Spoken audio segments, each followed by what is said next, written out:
26/11 மும்பை சம்பவத்துக்கு அப்புறமா அமெரிக்க துணை அதிபர் வருகையின் போது பஹல்காம்ல தாக்குதல் நடத்தப்பட்டது ஏன்? இந்த கேள்வி எல்லாருக்குமே இருக்கு. இதற்கான பதிலை இந்த வீடியோவில் விரிவா பார்க்கலாம்.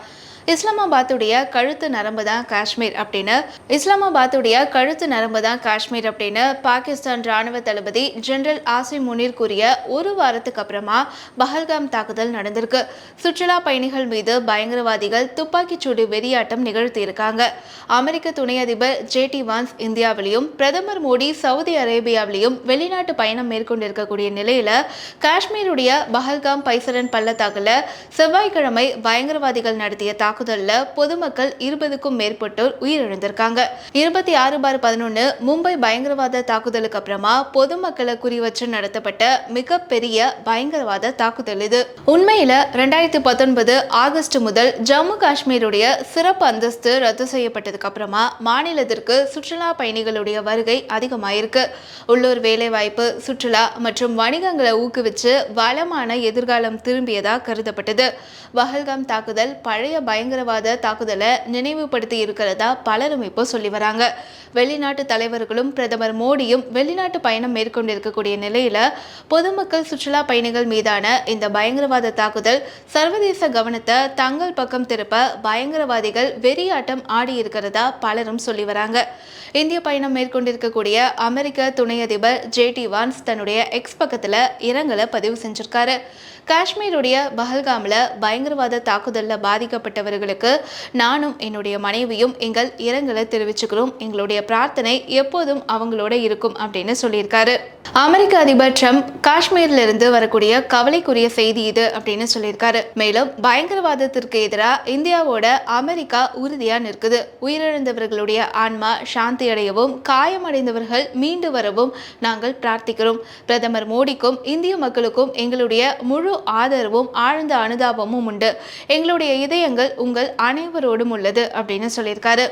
மார்ச் 20, 2000 அன்று இரவு ஜம்மு காஷ்மீர்ல இருக்கக்கூடிய அனந்த்நாக் மாவட்டத்துல சிட்டி சிங் போரா கிராமத்துல 36 சீக்கிய கிராமவாசிகள் பாகிஸ்தான் ஆதரவு பெற்ற தீவிரவாதிகளால படுகொலை செய்யப்பட்டாங்க. இது மார்ச் 21, 25 அன்று அமெரிக்க அதிபர் பில் கிளின்டனுடைய வருகைக்கு சற்று முன்னதான் நடந்துச்சு. அப்போதைய பிரதமர் அடல் பிஹாரி வாஜ்பாய் பாகிஸ்தானுடைய பயங்கரவாத தாக்குதலை கண்டிச்சாரு. அந்த நேரத்துல கிளின்டன் ஜெய்ப்பூர் மற்றும் ஆக்ராவுக்கு சுற்றுப்பயணம் மேற்கொண்டார். அதே நேரத்தில் வெளியுறவுத்துறை செயலாளர் மேட்லைன் ஆல்பிரைட் மற்றும் துணை வெளியுறவுத்துறை செயலாளர் ஸ்டோப் டால்போட் ஆகியோர் இந்திய அதிகாரிகளோட பேச டெல்லியில கூடியிருந்தாங்க. 2 ஆண்டுகளுக்கு அப்புறமா அமெரிக்க உதவி வெளியுறவு செயலாளர் கிறிஸ்டினா இந்தியாவுக்கு வருகை தந்தபோது மே 14, 2002 அன்று ஜம்மு காஷ்மீர்ல கலுச்சாக் அருகே ஒரு பயங்கரவாத தாக்குதல் நடந்துச்சு. மணாலியிலிருந்து ஜம்முவுக்கு சென்ற ஹிமாச்சல சாலை போக்குவரத்து கழக பேருந்து தாக்கி 3 பயங்கரவாதிகள் 7 பேரை சுட்டு கொன்றாங்க. அதுக்கப்புறமா அவங்க ராணுவ குடியிருப்புக்குள்ள நுழைஞ்சு கண்மூடித்தனமா துப்பாக்கிச்சூடு நடத்தினாங்க. இதுல 10 குழந்தைகள், 8 பெண்கள் மற்றும் 5 ராணுவ வீரர்கள் உட்பட 23 பேர் கொல்லப்பட்டனர்.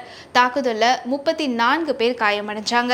இஸ்லாமாபாத்துடைய கழுத்து நரம்பு தான் காஷ்மீர் அப்படின்னு பாகிஸ்தான் ராணுவ தளபதி ஜெனரல் ஆசிம் முனீர் கூறியதற்கு வெளியுறவு அமைச்சகம் பதிலடி கொடுத்த ஒரு வாரத்துக்கு அப்புறமா பஹல்காம் தாக்குதல் நடந்திருக்கு. கடந்த வாரம் இஸ்லாமாபாத்ல நடந்த வெளிநாட்டு பாகிஸ்தான் மாநாட்டில் உரையாற்றிய ஜெனரல் முனீர், எங்களுடைய நிலைப்பாடு தெளிவாயிருக்கு. காஷ்மீர் எங்களுடைய கழுத்து நரம்பு, அதை நாங்க மறக்க மாட்டோம். காஷ்மீர் சகோதரர்கள் வீர போராட்டத்துல விட்டுட மாட்டோம் அப்படின்னு சொல்லியிருந்தாரு. நம்முடைய மதங்கள், பழக்க வழக்கங்கள், மரபுகள், எண்ணங்கள், லட்சியங்கள் வெவ்வேறா இருக்கலாம். அங்கு அமைக்கப்பட்ட இரு தேச கோட்பாட்டுடைய அடித்தளம் அதுதான். நாம் 2 தேசங்கள், நாம் ஒரு தேசம் அல்ல அப்படின்னு முனீர் சமீபத்திய காலங்களில் தன்னுடைய அறிக்கை ஒன்றில் சொல்லியிருந்தாரு. முனீருடைய கருத்துக்கள் குறித்த கேள்விகளுக்கு பதிலளித்த வெளியுறவுத்துறையின் அதிகாரப்பூர்வ செய்தி தொடர்பாளர் ரந்தீர் ஜெய்வால் என்ன சொல்லியிருக்காரு அப்படின்னா, இந்தியாவுடைய யூனியன் பிரதேசம் காஷ்மீர் பாகிஸ்தானுடனான அதனுடைய ஒரே உறவு அந்த நாடு சட்டவிரோதமாக ஆக்கிரமித்துள்ள பிரதேசங்களை விட்டு கொடுப்பதுதான்.